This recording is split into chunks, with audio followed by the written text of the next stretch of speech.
पछि गुरुहरू फेरि कुटीतिर पाल्नु होला, राजनीति नगर्नु होला।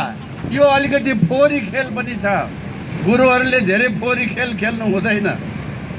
तर त्यो नआउन्जेल, त्यो फर्केर नआउन्जेल नेपालका मै हुँ भन्ने गुरुहरूले, वरिष्ठतम गुरुहरूले एकपटक सडकमा उत्रेर साथ दिन पर्यो।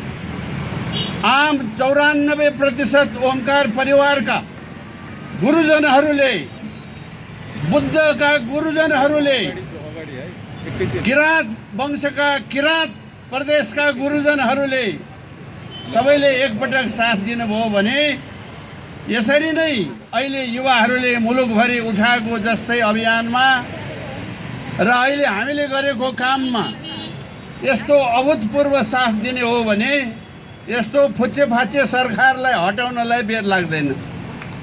यो चाँडै गइहाल्छ।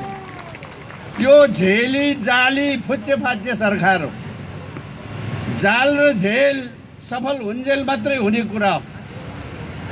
हामीले यो अभियान सञ्चालन गरेको जम्मा 1 वर्ष जति मात्रै हो। हामीलाई विभिन्न सङ्घ संस्थाले, व्यक्तिले र दलहरूले समेत साथ सहयोग दिनुभएको छ। म तपाईहरुलाई यहाँ आज 2टा युवाको परिचय पनि गराउन चाहन्छु। एउटा गुरु गोरखनाथका भक्तहरूको समाजको अध्यक्ष यहाँ किशोर गुरुङ भन्ने हुनुहुन्छ। यहाँ हुनुहुन्छ कतैतिर किशोर गुरुङजी, ल उठ्दिनुहोस्। उहाँहरूको संस्थासँग हामीहरूको एकबद्धताको सहमति छ। राष्ट्रिय सरोकार मञ्च भएर युवाहरूले देशभरि सङ्गठन गरेर हिँड्नु भएको हाम्रो सोमसिंहजी हुनुहुन्छ। कहाँ हुनुहुन्छ सोमसिंहजी? यहाँ हुनुहुन्छ। एकतालि तपाईँ त धेरै टाढा हुनुभयो, यहाँ आइदिनु पर्यो अनुहार देखाउनलाई। यस्तै युवा जमातले अहिले यो देशभरि, यहाँ सोमसिंहजीलाई मैले खालि अनुहार परिचय गराउन खोजेको। आज हामी यहाँ जसरी उपस्थित भएका छौँ त्यसका पछाडिका साँचोहरू त्यसै उपस्थित भएको छैन। यसका पछाडि अनगिन्ती बन्दोबस्तहरू भएको छ। यी बन्दोबस्तका महारथी हुन् यिनीहरू। मैले त्यसो भएर हामी यो अभियानका साथी मात्रै होइन, अरू यस्ता थुप्रै साथीहरू, विश्व हिन्दू महासङ्घसँग हामीहरूको सल्लाह र सहमति भएको छ। अब नेपाली काङ्ग्रेसका विपिन कोइरालाजी जस्तो नेता, साँच्चै भन्नुहुन्छ भने उहाँ त्यस्तो भएरै दुःख पाउनु भएको हो। अब केशरबहादुरले बोलाएको ठाउँमा भाषण गर्न आउने मान्छे भनेपछि बुझ्नुहोस् न तपाईँ। केशरबहादुरले बोलाएको ठाउँमा भाषण गर्न गइस् भने खबरदार भनेर अहिले म आउँदै ललितपुरको पुलचोकमा जम्मा भएका मान्छेभन्दा 2 ओभर प्रहरी राखेर यहाँ एकछिन उभिनु भयो भने खबरदार भनेर हाम्रा साथीहरूलाई लगटेर पठाए। उहाँ पश्चिमदेखि कहाँदेखि आएको साथीहरू उहाँ थानकोटमा अड्केकै छन् अझै पनि। यही 10,000ले पहिला टेके, अरू कयौँ मान्छे बाहिर अड्केका छन्। त्यस्तो सभामा मान्छे मान्छे पञ्च भने त मान्छे नै होइन। पञ्च जतिले कति दुःख पाए भनेर कुरा गरेर साध्य छैन, त्यो म आज भन्दिनँ। त्यस्तोले बोलाएको ठाउँमा समेत लौ म आउँछु भनेर आउने ताकतको काङ्ग्रेसी नेतालाई मेरो 1000 सलाम छ। अब यहीँ बसेर आफ्नै नेतालाई त्यस्तो भन्नेलाई अब कसले के दिन्छ त्यहाँ? उहाँ त अब बुढो भएर सिद्धिने मात्रै हो। मैले अघि एउटा साथीले भन्नुभयो जस्तै मरिसकेपछि एउटा रुख रोपिदिने वचन गर्ने हो भने उहाँ मरेपछि एउटा रुख म रोपिदिन्छु। म उहाँभन्दा ढिला भएँ भने, म चाँडो भएँ भने चाहिँ तपाईँले रोप्नु होला है भनेर मैले भनेको छु। अर्थात् हामीहरूको बिचमा यो सम्बन्ध छ। हामी सँगै पढेका परम साथी हौँ। श्रेष्ठ शमशेर धेरै बैठकमा छलफल गऱ्यौँ। ए भाइ यो बाहिर सडकमा जाउँ न भन्ने उहाँले अघि भनिसक्नुभयो। उहाँको त्यस्तो सल्लाह पनि आजको दिन परिणत हुनमा ठुलो औचित्य राखेको छ। यसको कारण चाहिँ मैले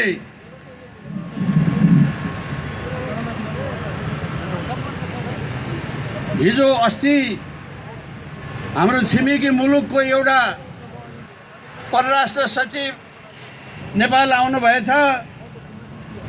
अब त्यो तहको मान्छेको विषयमा धेरै कुरा गर्न त उति उपयुक्त त थिएन, तर मलाई एउटा गजबको कुरा चाहिँ के लाग्यो भने त्यो छिमेकी मुलुकको सचिवले पृथ्वीनारायण शाहले, बडा महाराज धीराज पृथ्वीनारायण शाहले एकीकरण गरेको मुलुकमा पाइला टेक्न पाउँदा म धन्य भएँ भनेर बोलेर जानुभयो। पृथ्वीनारायण शाहका शालिग तोड्ने चण्डालहरूलाई यहाँभन्दा ठुलो थप्पड केले हान्नु पर्यो र? तपाईँ हामीले हान्नु पर्यो? हामी त रात दिन यही भनिराखेका छौँ। जसले पाल्यो, जसले पोस्यो, तपाईँहरूलाई थाहा छ ओखलढुङ्गाको काण्डमा नेपाली सेनासँग लडाइँ हुँदा मरेका मान्छे मध्येका आधा मान्छेको टाउको काटेर टाउको हरायो, लासको टाउको हरायो। यो देशमा मरेपछि पनि टाउको लुकाउनु पर्ने के थियो? यस्तो कारण बुझ्ने कोसिस गर्नुहोस्। लडाइँमा गोली हानाहान भएर मान्छे मर्यो, मरेपछि मर्यो, सकिहाल्यो। तर मरेको मान्छे चिल्ला भनेर टाउको काटेर लानुपर्ने दिनदेखि आजसम्म हामी यहाँ आइपुगेका छौँ। नेपाली जनताले त्यो टाउको कसको भनेर खोज्ने दिन आएको छ। अब त्यहाँ लड्ने लडाकुले तस्बिर खिचेर राखे भए आजभोलि यो टेलिभिजनमा त होइन, यो सामाजिक सञ्जालमा विभिन्न ठाउँमा लडाइँ लडेका मान्छेहरूको आइरहेछ नि, तपाईँहरू पत्रकारहरूले दिइराख्नु भएको छ नि। एक दिन त्यो टाउको काटेको तस्बिर पनि तपाईँहरूको सामान्य आउँछ, याद गर्नुहोस्। यो सानो कुरा र चान्चुने कुरा छैन। देश कमजोर भएपछि एक थरी मान्छे देशलाई सदा कमजोर पारिरहने लक्ष्यमा छन्। त्यही कमजोरीको फाइदा लिएर तपाईँ हामी नेपालीलाई जुदाएर फाइदा लिने जे व्यवहार भइराखेको छ त्यसबाट हामीहरू बच्नु पर्दछ। त्यसबाट हामी बच्न सकेनौँ भने आज देशमा जे गति भएको छ त्यही गति हुनेवाला छ। साथीहरू, नेपालमा नेपाली सेनाका अघि भन्नुभएको जस्तै सशस्त्र प्रहरीका, जनपथ प्रहरीका र जनसम्पर्कका समेत पूर्व सुरक्षा कर्मीहरूको एउटा सङ्गठन बनेको छ। त्यसको अगुवा हाम्रो कृष्ण जर साहबले भर्खरै यहाँ तपाईँहरूको अगाडि आफ्नो मन्तव्य राखिसक्नुभयो कि यो सुरक्षाकर्मीहरूले ख्याल गर्नुपर्ने कुराको शुभ सङ्केत आज हामीले यहाँ देख्यौँ। हिजो क्याबिनेटको अनौपचारिक बैठक बसेर भोलिको दिनलाई कसरी असफल पार्ने भनेर वहाँ छलफल भयो बालुवाटारमा। आजभोलि नेपालको केन्द्र सिंहदरबार होइन, बालुवाटारमा छ। बिचरा प्रधानमन्त्री 5 महिना भइसक्यो बिरामी हुनुभएको, पेटभरि कसको के हो हाल्नु भएको छ, गरुङ्गो छ, हिँड्न अफिस जान पनि गाह्रो छ। त्यहाँ सल्लाह भयो यही चालाले छोडिदिने हो भने त अब केही दिनमा काठमाडौँ बन्द हुन्छ, देशका विभिन्न भागहरू बन्द हुन्छ। त्यसरी जसरी भए पनि यो कुरा रोक्नुपर्छ भन्ने निर्णय भएको छ। पुलिसकर्मीहरूलाई थाप्लामा हात राख्नुपर्ने अवस्था भयो। हामी त शान्तिप्रिय मान्छे। अघि तपाईँहरूले देख्नुभयो होला, एउटा मान्छे प्लास्टिकको ठुलो झोला बोकेर तपाईँहरूले खाएको पानीको बोतल टिप्दै हाल्दै गरिराखेको छ। हामी एउटा सानो से सानो कुरामा पनि ख्याल गर्ने जिम्मेवार मान्छे हौँ। ढुङ्गा हिर्काएर हिँड्ने भाग्ने मान्छे होइनौँ। त हामीलाई के भनेर लखट्ने? हामीलाई लखट्ने आधार र हामीलाई लखट्ने कुरो छैन। म तपाईँहरूलाई यति मात्रै निवेदन गरौँ, पूर्ववक्ता साथीले भनिसक्नुभयो, राजा त धेरै आए देशमा, तर खास राजाको मात्रै नाम छ। देशलाई परेको बेला बोलेका, भनेका र विशेष काम गरेको राजाको मात्रै नाम छ। देशको पहिचान मेटिदियो भने, देशको संस्कार मेटिदियो भने देशमाथि रजाइ गर्न सजिलो हुन्छ भनेर विदेशीले बनाएको योजनाका गोटी भएका छन् हाम्रा सरकारका मान्छे। विदेशीले नेपालीलाई फटाउनलाई कैयौँ नाजायज कुराहरू राखेका छन् जुन आपत्तिजनक छ। यो जनजाति भनेको के हो? नेपालका व्यक्तिहरू जात जाति हुन् कि जनजाति हुन्? गुरुङ नभएको भए, मगर नभएको भए, खस नभएको भए, भूमिपुत्र नभएको भए, मुसलमान नभएको भए यो नेपाल नेपाल हुँदैन थियो। पृथ्वीनारायण शाह, राजा पृथ्वीनारायण शाहले अगुवाई गरेको हो, नेतृत्व प्रदान गरेको हो, तर जमिनमा लडेर प्राण त्याग्ने त त्यही गुरुङ फौज हो, त्यही यो के भन्छ मगर फौज हो, त्यही खस फौज हो। तपाईँ हामीरै पिता पुर्खा हो। एक थरीले व्यापार बन्दोबस्त गरेर, अर्को थरीले संस्कार रीतिरिवाज कायम गरेर, अर्को थरीले अनेक किसिमका मठ मन्दिर र देव देवालय सिर्जना गरेर यो देश बनाएको छ। म तपाईँहरूलाई अनुरोध गरौँ, मुसलमानको यो देशमा कत्रो योगदान छ, हामी नामै लिँदैनौँ उनीहरूको। पृथ्वीनारायण शाहको फौजको हतियारको बन्दोबस्त गर्ने मान्छे, हतियारको मर्मत गर्ने मान्छे, हतियारको सुधार समार गर्ने मुसलमान जति मात्रै। मुसलमानले त्यो नगरे भए यसको टाउको छिनाइ, उसको टाउको छिनाइ कसरी हुन्थ्यो होला? मुसलमान नभएको भए यो नेपाल हुँदैन थियो। हामीले मुसलमानलाई धन्यवाद भन्नुपर्छ। नेवार नभएदेखि यो देशको कला संस्कृति हुँदैन थियो। नेवारलाई राज्य तिम्रै नाममा गरिदिन्छु भनेर झुक्क्याउँदा झुक्क्याउँदा झुक्क्याउँदा हो भनेर नेवारले पत्याए। अकस्मात इन्द्रजात्रामाथि हमला भएपछि लो बर्बाद, हाम्रो इन्द्रजात्रा पो खाइदिनु लायो भनेर काठमाडौँका नेवार जातिहरूले, नेवार दाजुभाइ दिदीबहिनीले नोल बोकेर काउवा भनेपछि यी भागाभाग भएका हुन्। नत्र यो इन्द्रजात्रा सिद्धिसकेको थियो। परापूर्व कालदेखि चलिआएको मच्छिन्द्रको रथ नेवारले नतानेको भए, तानेर अलिकति भए पनि यो आजसम्म देशमा अनिष्ट भइसक्छ। राष्ट्रपतिले भोटो हेर्ने भनेको त्यहाँ के देखाउँछ त्यो हेर्ने कुरा मात्रै होइन।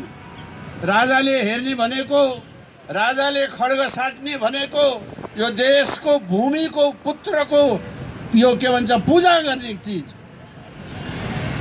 त्यस्तो नेवारलाई यत्रो परिवर्तन पछाडि के दिए त भन्दाखेरि नेवार राज्य कागजमा बनाइदिए, त्यसको राष्ट्रपति चाहिँ झक्कु प्रसाद सुवेदीलाई बनाइदिए। खोइ नेवार छैन। राजाका पालामा नेवार समुदायको जति इज्जत, जति मर्यादा, जति सेवा र माथिल्लो स्तरको बन्दोबस्त जति थियो, आज नेवार राज्यको हाकिम चाहिँ नि झक्कु प्रसाद सुवेदीको। यिनले ल्याएको परिवर्तन त्यही हो। मगरको कुरा त्यही हो, थारूको कुरा त्यही हो, भूमिपुत्रको कुरा त्यही हो। त्यसो भएको हुनाले किन चाहियो परिवर्तन? अघि एउटा क्यामेराले, टेलिभिजनको भाइले मलाई सोध्नुभयो, सबै राम्रै त भइरहेछ नि, किन चाहियो?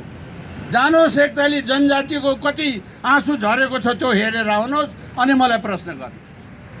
आज देशभरिको मधेसवादी साथीभाइहरू, नेपाली भूमिका पुत्रहरू कति रोइरहेका छन्। जानुहोस् एकपटक हेर्नुहोस् अनि त्यस पछाडि मलाई प्रश्न गर्नुहोस्। यहाँ एउटा जाति वर्गको मात्रै कुरा होइन, मेचीदेखि महाकालीसम्म काला गोरा राता पहेँला सेता विभिन्न भाषाभाषी, विभिन्न संस्कृति मूल्य मान्यताका यी तमाम नेपालीलाई फुलको मालासरी उनेर राख्ने ताकतको यो विद्यादेवी हो, यो रामवरण हो, बा भोलि आउने कुन वरण हो त्यो हो।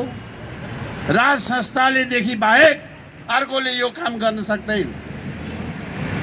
राजा भन्ने कुरा त हेर्नुहोस्, संसारभरि बेला बखतमा राजाहरू हटेका छन्। हटेका राजा कि भागेका छन् कि राजाहरू मारिएका छन्। भाग्दाखेरि देशका ठुल्ठुला धनका पोका लिएर पनि हिँडेका छन्। मेरो 240 वर्षदेखिको पिता पुर्खाको जिम्मेवारी यो नासो मैले असल गरौँ भनेर लिएको हो। तपाईँहरूले चित्त बुझेन, फिर्ता लानुहोस् भनेर खुरुक्क शासन व्यवस्था फिर्ता गरेर आफू नागार्जुनको जङ्गलमा बस्न जाने राजा दुनियाँमा कहीँ खोजेर पाइँदैन। यो सानो कुरा होइन। एकछिन कसैलाई मन पर्यो होला, रमाइलो लाग्यो होला, रिस उठ्यो होला, त्यो अर्को कुरा हो। यो सानो कुरा होइन। आफ्नो मुलुकमा एक ठाउँबाट अर्को ठाउँमा जानलाई विदेशी मुलुक भएर जानुपर्ने हाम्रो देश। अस्तिसम्म कालापानी लिपुलेख लिम्पिया धुराको कथा यही हो। सेनाले भर्खर कुटो कोदालो गरेर हाम्रोपट्टि हिँड्ने घोरेटो बनाइरहेछ भर्खर। अर्काको भूमि भएर जानुपर्ने नेपालीले ज्यादा धाक लाउन मिल्दैन। आफ्नो स्वाभिमानको रक्षा गर्नलाई मुठीदानको सहयोग मागेर मेची महाकाली जोड्ने अरू कोही छ यो देशमा भने त्यो राजा।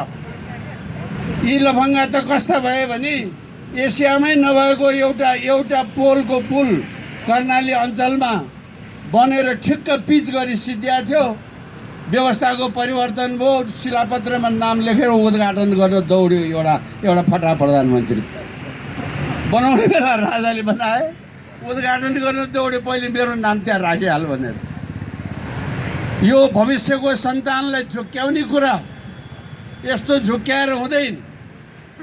आफ्नो देशमा 50, 60, 70 का उमेरका दाजुभाइहरू यहाँ हुनुहुन्छ भने सम्झनुहोस्, आफ्नो देशमा आफ्नो रुपियाँ नचल्ने देश हो। नेपालमा नेपाली रुपियाँ चल्दैन थियो, याद गर्नुहोस् दाजुभाइ दिदीबहिनी। आफ्नो मुलुकमा राष्ट्र बैंक खडा गरेर आफ्नो रुपियाँ चलाउने राजा भएको देश पो त यो। रित्तै गाली गरेर केही पनि हुँदैन। राजा बिरामी हुँदाखेरि वीर अस्पतालमा औषधि गरेर बस्ने, अब त्यो अर्को कहाँको एउटा आइमै बिरामी भएर सिङ्गापुर औषधि गर्न जानुपर्ने दिन आयो। यहाँ औषधि पनि के गरेको भने अरू ठुलो नेपालमा नहुने औषधि गरे होइन, तातो पानीको पोखरीमा हिँड्न सिकाएको गरे। तातो पानीमा हिँड्नलाई सिङ्गापुर जाने हाम्रो नेताको श्रीमतीहरू यस्ता छन्। यति भनेपछि बुझ्नुभयो, एउटा सीमा हुन्छ बेइमानीको पनि, राष्ट्रिय सम्पत्तिमाथिको लुटको पनि सीमा हुन्छ। कति खप्ने नेपाली जनताले। अब नेपाली जनताले यहाँभन्दा बढी खप्ने अवस्था छैन। बाध्यता त कस्तो हुन्छ भने हेर्नुहोस्, म फेरि हाम्रो यहाँ विपिनजी हुनुहुन्छ, उहाँलाई देखेर सम्झेँ एउटा कुरा। म शिक्षा मन्त्री, उहाँ जेलमा, नखो जेलमा। अघि भनिसक्नुभयो म हरेक राजापाला जेल गएको भनेर। म शिक्षा मन्त्री, अब व्यक्तिगत रूपमा हामी साथी यस्ता यी देखिहाल्नुभयो। अब यो जेल परे जति काङ्ग्रेसीलाई उहाँले जेलमा पढाउने हेर्नुहोस्। त्यो मलाई पिर के पर्यो भने जेलै हाले पनि फेरि उसले पढाएर ठिक्क पारेर बाहिर पठाइदिन्छ। अब यो त फसाद हो नि। जेल नहालौँ, बाहिर बसेर आराम गर्छ। जेल हालौँ, वहाँ बसेर आफ्नै साथीले सिकाएर पठाउँछ।